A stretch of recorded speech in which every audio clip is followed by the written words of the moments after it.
Okay, the brief introduction of the sound chapter, because you have exam on after 2 or 3 days. I just introduce sound chapter briefly. Sound is a wave. It is a form of energy, right? So there are many types of waves. First one, the sound can be divided into two types of waves. The mechanical wave also and it's the longitudinal waves also. तो जो mechanical waves और non mechanical waves है उसको हम medium के हिसाब से identify करते हैं. What is medium? तो सपोज मैं मैकेनिकल वेव्स लिखूं, mechanical and non mechanical waves. So what is mechanical wave? They require medium. अगर कोई मीडियम, कोई वेव को मीडियम चाहिए, मीडियम का मतलब व्हाट? सॉलिड, लिक्विड और गैस, तीनों में से कोई भी मीडियम चाहिए तो it is your mechanical wave. Yes, sound needs medium because वो वैक्यूम में ट्रैवल नहीं करता, तो sound is your mechanical wave. which do not require any material medium for the propagation is your non mechanical wave. जैसे light, X-rays, X-rays को हम easily solve कर सकते हैं. लाइट ऑल्सो ट्रेवल्स, ठीक है, in vacuum. X rays can also pass through vacuum. तो X rays, light waves are all are non mechanical wave. Mechanical waves are also known as elastic waves. Why? Because they depends on the elastic property. Elastic property का मतलब क्या होता है? Pressure, density, variation, उसको हम बोलते हैं elastic property. Temperature is again the elastic property. तो they all are called mechanical waves. Non mechanical waves जो होते हैं they are called electromagnetic waves. ठीक है, ये मैंने थर्ड डिफरेंस बोला. And the fourth one, mechanical waves जो होते हैं उसकी स्पीड जो होती है वो लेस होती है. स्पीड लो होती है और इसकी स्पीड मोर होती है. मैंने पूरे नोट्स आपको भेजे हैं, मैं जस्ट आपको ब्रीफ इंट्रोडक्शन दे रही हूँ because chapter is quite lengthy. तो ये आपका मैकेनिकल नॉन मैकेनिकल वेव जो साउंड है which is your mechanical waves. ठीक है, the second type of wave are identify by their types of motion. How can we identify? Suppose ऐसा सोचो, यहाँ पे एक वॉल है, वॉल के ऊपर एक हुक है, हुक के साथ मैंने एक स्ट्रिंग को लगाया, ये आपकी स्ट्रिंग है. ठीक है, ये स्ट्रिंग को मैं up motion and down motion दे रही हूँ. कैसे? देखो यहाँ पे सपोज यहाँ से एक स्ट्रिंग बांधी हुई है, ये स्ट्रिंग को मैं अपवर्ड एंड डाउनवर्ड मोशन दे रही हूँ. क्लियर? कौन सी मोशन दे रही हूँ? स्ट्रिंग के साथ अपवर्ड एंड डाउनवर्ड. अगर अपवर्ड एंड डाउनवर्ड मोशन हो रही है तो आप क्लियरली ऐसा कोई एक वेव को ऑब्जर्व कर पाओगे. तो ये जो वेव है इज योर ट्रांसवर्स वेव. कौन सा वेव है वो? Transverse wave. ट्रांसवर्स वेव में आपका जो वेव मोशन होगा is perpendicular to the wave. जो आपका वेव मोशन है is the perpendicular, in perpendicular direction, right? तो यहाँ पे जो वेव क्रिएट होगा they comprises of crest and trough. They comprises of crest and trough. But अगर ऐसा सोचो कि यहाँ पे एक वॉल है और यहाँ पे एक स्प्रिंग लगी हुई है, स्प्रिंग. ठीक है, हम उनको उल्टा ले लेते हैं, यहाँ पे वॉल ले लेते हैं तो मैं ड्रॉ इजीली कर पाऊं.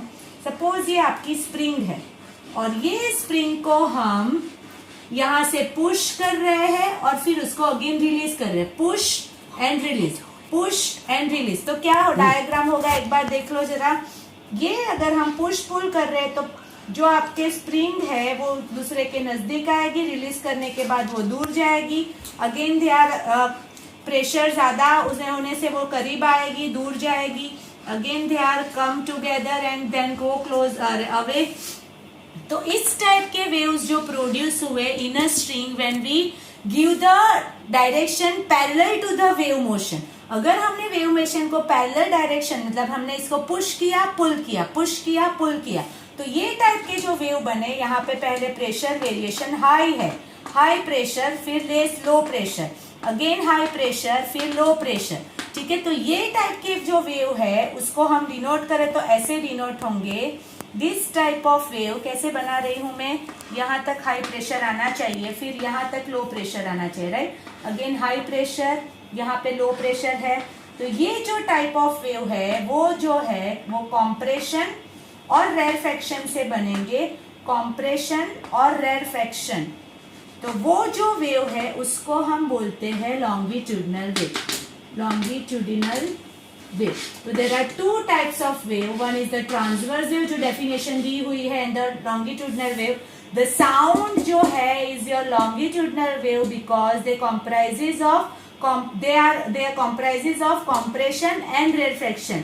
द प्रेशर वेरिएशन, हमने अगर स्प्रिंग को पुश किया तो प्रेशर ज्यादा हुआ, उसको रिलीज किया तो प्रेशर कम हुआ, तो यहाँ पे pressure variation is observe, but यहाँ पे कोई प्रेशर वेरिएशन ऑब्जर्व नहीं होता. दे आर डायरेक्टली आपका crest and trough, high elevation and low elevation directly create हो जाएगा. तो इसको हम ट्रांसवर्स वेव बोलेंगे और इसको हम लॉन्गिट्यूडनल वेव बोलेंगे. लॉन्गिट्यूडनल वेव डायरेक्टली ऑब्जर्व नहीं होंगे, बट अगर हम स्प्रिंग का एग्जांपल लेके करेंगे, जैसे अगर ट्यूनिंग फॉर्क, तो ट्यूनिंग फॉर्क को भी हमने भेजा तो they are vibrate, vibration through आपका साउंड प्रोड्यूस होता है. वाइब्रेशन में हाई प्रेशर लो प्रेशर, एक बार हाई फिर लो, हाई लो हाई लो, तो उसको हाई प्रेशर लो प्रेशर जो है उसको कॉम्प्रेशन और रेरफेक्शन बोलेंगे और उससे आपका लॉन्गिट्यूडनल वेव बनेगा. तो दोनों के बीच में डिफरेंसेस भी हमने लिखे हुए हैं. The most important part for MCQ point, आपका जो एग्जाम है उसके लिए वो मोस्ट इंपॉर्टेंट पार्ट है कि जो आपका लॉन्गिट्यूडनल वेव है वो तीनों मीडियम में ट्रैवल करेगा. लॉन्गिट्यूडनल वेव जो है वो तीनों मीडियम में ट्रैवल करेगा और ट्रांसवर्स वेव जो है वो ओनली सॉलिड और over the liquid surface he travel कर पाएगा. अगर आप ध्यान से पढ़ोगे इसको तो आपको क्लियर हो जाएगा. एक तो डेफिनेशन आप डिफरेंस में लिख सकते हो. सेकेंड है कॉम्प्राइजेज ऑफ क्रेस्ट ट्रफ, अगर हम यहाँ पे लॉन्गिट्यूडनल लिखे और यहाँ पे ट्रांसवर्स लिखे तो लॉन्गिट्यूडनल में फर्स्ट उसकी डेफिनेशन लिखो. सेकेंड है comprises of compression and rarefaction, यहाँ पे आपका क्रेस्ट एंड ट्रफ होगा. फिर थर्ड आपका pressure variation is observe, pressure variation observe होगा, डू नॉट ऑब्जर्व होगा. फोर्थ आपका कहाँ ट्रैवल होगा, तो सॉलिड लिक्विड और गैस तीनों में ट्रैवल करता है साउंड, और ये आपका नहीं होगा. और fifth it is a mechanical wave, it is mechanical और नॉन मैकेनिकल दोनों हो सकते हैं. तो there are many points of differences between longitudinal and transverse wave. So please go through it. The most important topic of the chapter.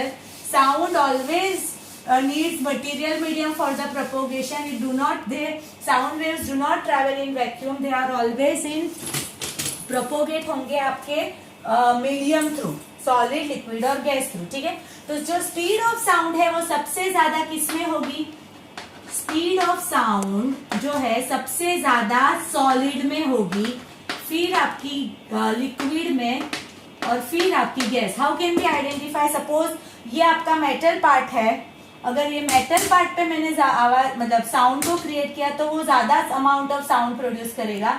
Liquid जो है, अगर पानी में मैंने कोई पत्थर को डाला उसमें से जो वेव्स प्रोड्यूस होंगे, उसमें से जो आवाज आएगी ये इससे कम होगी. और गैसेस में जो मैं बोल रही हूँ वो थोड़े टाइम के बाद स्प्रेड होना बंद हो जाएगी, बिकॉज आफ्टर सम टाइम बीच में बहुत ज्यादा ऑब्स्ट्रक्शन की वजह से वो कम हो जाती है. मतलब स्पीड ऑफ साउंड सबसे ज्यादा सॉलिड में, सॉलिड पहले हमें सुनाई देता है, लिक्विड और बाद में गैस में होता है. तो ये भी ध्यान रखो. और स्पीड जो है depends on two things, temperature पे डिपेंड करती है, द मोस्ट इंपॉर्टेंट पार्ट. ठीक है, और प्रेशर वेरिएशन में भी जितने भी इलास्टिक प्रॉपर्टी है सभी प्रॉपर्टी पे स्पीड डिपेंड करती है. तो प्लीज ये वाला टॉपिक भी एक बार ध्यान से, टेक्स्ट बुक में है, प्लीज उसको एक बार रिवाइज कर लेना. कंसेप्ट इतना ही है जो मैं अभी समझा रही हूँ. ठीक है, उसके बाद जो मेन टॉपिक है जिसके रिलेटेड आपको न्यूमेरिकल्स है, is the characteristics of sound. जो साउंड है उसकी there are two types of characteristics. एक है कैरेक्टरिस्टिक्स ऑफ साउंड वेव जो अभी हम पढ़ रहे हैं, और एक है कैरेक्टरिस्टिक्स ऑफ ओनली साउंड. तो ये जो मैं समझा रही हूँ वो characteristics of sound wave. We know that sound wave है जो वो किससे बना, कॉम्प्रेशन और रेरफेक्शन. ये आपका कॉम्प्रेशन है और ये आपका रेरफेक्शन. जो हाई प्रेशर है वो कॉम्प्रेशन, जो लो प्रेशर है वो रेरफेक्शन. यहाँ पे आपका टाइम होगा, यहाँ पे प्रेशर वेरिएशन होगा, राइट. तो कैरेक्टरिस्टिक्स ऑफ साउंड वेव जो है, अगर मैंने एक वेव बनाया उससे हमें क्या क्या चीजें पता चलती है. They are characteristics of sound wave. The first characteristics of sound wave is amplitude. Amplitude is what, उसको ए से डिनोट करते हैं. ये आपका एम्पलीट्यूड है. अगर सिंपल हम एक एग्जांपल लेके समझे, सपोज ये आपका स्विंग है, पेंडुलम से भी आप समझ सकते हो. सपोज ये स्विंग यहाँ से मेन पोजीशन पे है, मेन पोजीशन, उसको मैंने अगर मोशन दी तो वो यहाँ तक आया, वापस उसकी पोजीशन पे आएगा और अपोजिट साइड जाएगा, सेम डिस्टेंस कर करके वापस उसकी पोजीशन. तो ये जो है वो आपकी मेन पोजीशन, ये वाली. मैक्सिमम यहाँ तक गया, मतलब ये वाली पोजीशन तक गया, वापस उसकी जगह पे आया और मिनी वापस ऑपोजिट डायरेक्शन में गया। तो ये जो पार्ट बना, ये वाला पार्ट, ये मैक्सिमम डिस्टेंस उसने जितना कवर किया उसको हम क्या बोलेंगे, एम्पलीट्यूड। तो what is amplitude? The maximum displacement covered by an object about it's mean position is called amplitude. लिखा हुआ है बुक में, प्लीज ध्यान से पढ़ो। मीटर उसका यूनिट होगा। सेकेंड कैरेक्टरिस्टिक, इसको देख के हमें पता चलेगी time period. What is time period? तो टाइम पीरियड को टी से डिनोट करते हैं। एक वेव को कितना टाइम लगता है पास होने में, the time taken by a wave to complete one oscillation. जैसे पेंडुलम है वो भी, सपोज पेंडुलम को मैंने यहाँ से स्टार्ट किया, यहाँ तक गया और वापस उसकी पोजीशन पे आया यहाँ पे, यहाँ तक, तो यहाँ तक उसको कितना टाइम लगा फ्रॉम दिस पोजीशन टू वापस उसकी पोजीशन पे आने के लिए, उसको हम बोलते हैं time period. Time taken by wave to complete one oscillation is called time period. उसका जो ऐसा यूनिट है वो सेकेंड है। फ्रीक्वेंसी, फ्रीक्वेंसी मतलब the inverse of time period. Frequency को एफ से डिनोट किया जाता है। It is reciprocal of time period, 1 time period. Number of waves in 1 second is called frequency. Number of waves in 1 second is called frequency. मतलब frequency की formula रहेगी 1 time period. The fourth one is wavelength. The most important part, wavelength. इसको lambda से denote करते हैं। lambda is the Latin word. lambda लिखा जाता है और उसको ऐसे लिखा जाता है, lambda is the wavelength. What is wavelength? यहाँ पे देखो, अगर एक वेव यहां से यहां डिस्टेंस ट्रैवल करके गया तो ये जो डिस्टेंस है उसको वेवलेंथ बोलते हैं। और एक कॉम्प्रेशन और दूसरा कॉम्प्रेशन के बीच का जो डिस्टेंस है उसको भी हम वेवलेंथ बोलते हैं। WL का मतलब वेवलेंथ, मतलब दो कॉम्प्रेशन के बीच का डिस्टेंस और दो राइफ्रैक्शन के बीच का डिस्टेंस इज कॉल्ड वेवलेंथ। तो जो मैंने बुक में लिखा है, the distance between consecutive compression और rarefaction in the case of longitudinal waves are called wavelength. इसको भी हम मीटर से डिनोट करेंगे। फ्रीक्वेंसी का यूनिट हर्ट्ज होगा। Hertz is the scientist name, तो प्लीज ये याद रखना, आपको आगे भी आया हुआ है हर्ट्ज वाला part. And the last characteristics is wave velocity. ठीक है, what is that? Wave velocity. देखो मुझे उसका थोड़ा डेरिवेशन करवाना है तो मैं इसको रब कर रही हूँ। व्हाट इज वेव वेलोसिटी पहले समझ लो। सिंपल वेलोसिटी जो हमने फिजिक्स के फर्स्ट चैप्टर में पढ़ा था, क्या था? What is wave velocity? Velocity का मतलब क्या था? Distance by time.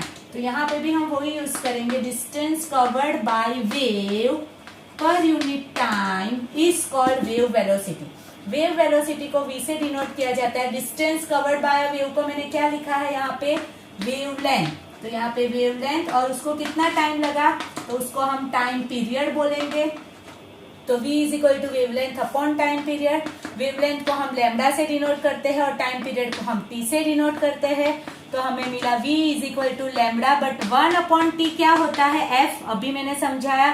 तो 1/t को हम अगर f लिख दे तो हमारी फॉर्मूला क्या हुई? v is equal to lambda into F. तो ये वेव वेलोसिटी की फॉर्मूला हुई v is equal to lambda into F. इसके रिलेटेड बहुत सारे न्यूमेरिकल्स मैंने आज आपको व्हाट्सएप पे भेजे हुए हैं, प्लीज एक बार देख लेना। मे बी सीधा वैल्यू ही रखना होगा, फ्रीक्वेंसी दिया होगा, वेव वेलोसिटी दिया होगा, लैम्डा फाइंड करना है या जो भी होगा, क्योंकि आज मैं नहीं समझा पाऊंगी। But derivation is quite easy and the formula एक ही है पूरे चैप्टर में, v is equal to lambda into F, F is equal to 1/t। बस ये दो फॉर्मूला को यूज करके ही न्यूमेरिकल्स हमें करने हैं। तो ये आपका हुआ characteristics of sound wave.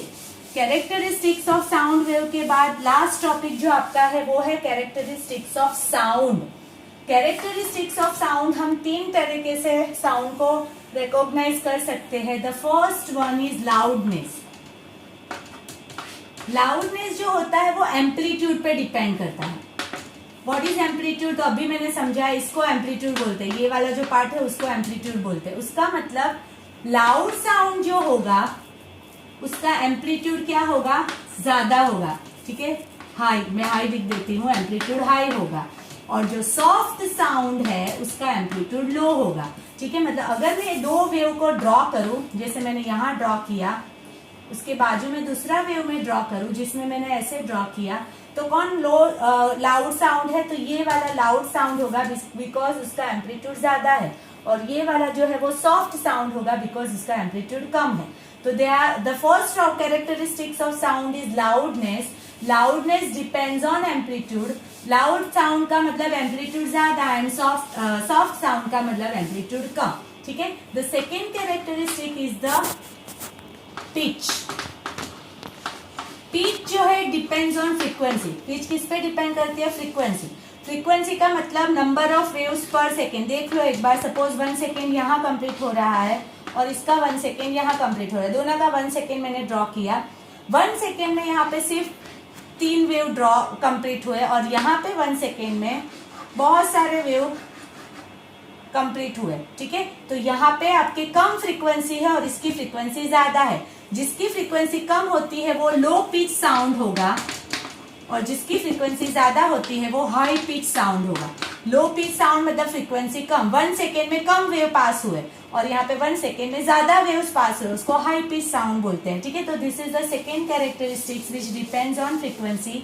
And the third one is quality और टिम्बर। क्वालिटी और टिम्बर का मतलब क्या? सपोज एक पर्सन है, सपोज पर्सन से मत समझो, एक म्यूजिकल इंस्ट्रूमेंट है। म्यूजिकल इंस्ट्रूमेंट जो है सपोज हारमोनियम, ठीक है, और दूसरा सपोज है सितार। दोनों में सारेगामापधनिसा बज रहा है, बट वी कैन आइडेंटिफाई, दोनों की पिच भी सेम है, फ्रीक्वेंसी भी सेम है, दोनों का एम्पलीट्यूड भी सेम है, but we can easily identify कि ये जो साउंड है सारेगामा का वो हारमोनियम का है और ये साउंड सितार का है। How can we identify? By quality of that particular instrument से हम उसको आइडेंटिफाई कर सकते। मतलब क्वालिटी का मतलब अगर हमारे पास हाई पिच सेम हो और एम्पलीट्यूड भी सेम हो, but by the quality of that person that part we can identify that sound, उसको हम क्वालिटी और टिम्बर बोलते हैं। it is determined by wave form। हमें सबके लर्न नहीं करने हैं, बट ये तीनों को मैंने लिखा है। आपको जो एमसीक्यू में क्वेश्चन है वो ऐसे पूछे जाएंगे। Loudness depends on which factor? Amplitude. Pitch depends on which factor? Frequency. And quality depends on which factor? तो वेव फॉर्म।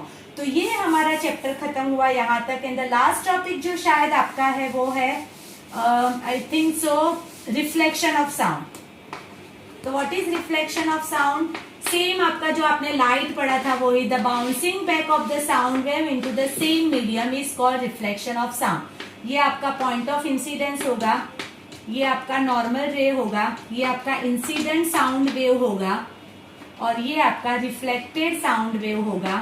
तो ये जो डायग्राम है ये आपका रिफ्लेक्शन ऑफ साउंड का है। जब रिफ्लेक्शन साउंड का होता है तब यहाँ से यहाँ उसने डी डिस्टेंस कवर किया और वापिस यहाँ से यहाँ भी उसने डी डिस्टेंस। उसका मतलब क्या हो? सपोज मैं यहाँ पे हूँ, ये आपका सपोज ऐसा सोचा कि सोर्स ऑफ साउंड यहाँ पे है, ये वॉल है, ये वॉल है, साउंड यहाँ से स्ट्राइक हुआ वॉल के ऊपर और वापिस उसी डायरेक्शन में वापिस आया। उसका मतलब उसने साउंड ने यहाँ से यहाँ तक डी डिस्टेंस कवर किया और वापिस डी डिस्टेंस कवर करके वो सोर्स के पास वापिस आया। तो उसने टोटल डिस्टेंस कितना कवर किया? टोटल डिस्टेंस उन्हें d plus d 2d cover किया। तो उसकी जो वेलोसिटी होगी वो क्या होगी? स्पीड क्या होगी? Total distance upon time. तो आपकी जो फॉर्मूला है वो क्या होगी? v is equal to 2d by t. जितने भी रिफ्लेक्शन ऑफ साउंड के रिलेटेड क्वेश्चन है उसमें आप कौन सी फॉर्मूला यूज करोगे? v is equal to 2d by t. उसका मतलब अगर आपको ऐसा बोला हो कि the source produces sound with a and the echo is heard after 0.1 second, तो टाइम 0.1 सेकेंड लो, वेलोसिटी आपको दी हो तो d आपको कैसे मिलेगा? d is equal to formula होगी vt बाई 2। ये फॉर्मूला से हम कभी भी ये वाला डिस्टेंस फाइंड कर सकते हैं, d is equal to vt by 2। मे भी शायद एमसीक्यू में ये फॉर्मूला पूछे तो प्लीज याद रखना। एको वाले सब में, रिफ्लेक्शन ऑफ साउंड वाले, कोई भी रिफ्लेक्शन वाले सब में आपकी कौन सी फॉर्मूला यूज होगी? d is equal to vt by 2। क्यों? Because total distance d plus d 2d होगा। तो ये आपका टॉपिक रिफ्लेक्शन ऑफ साउंड का मैंने ट्राई किया है कि आपको बेसिक समझा दूं। तो please go through this video 2 और 3 और 4 टाइम्स, तो मे बी पॉसिबल आपकी जो एग्जाम पॉइंट ऑफ व्यू है आप उसको क्लियर कर पाओगे।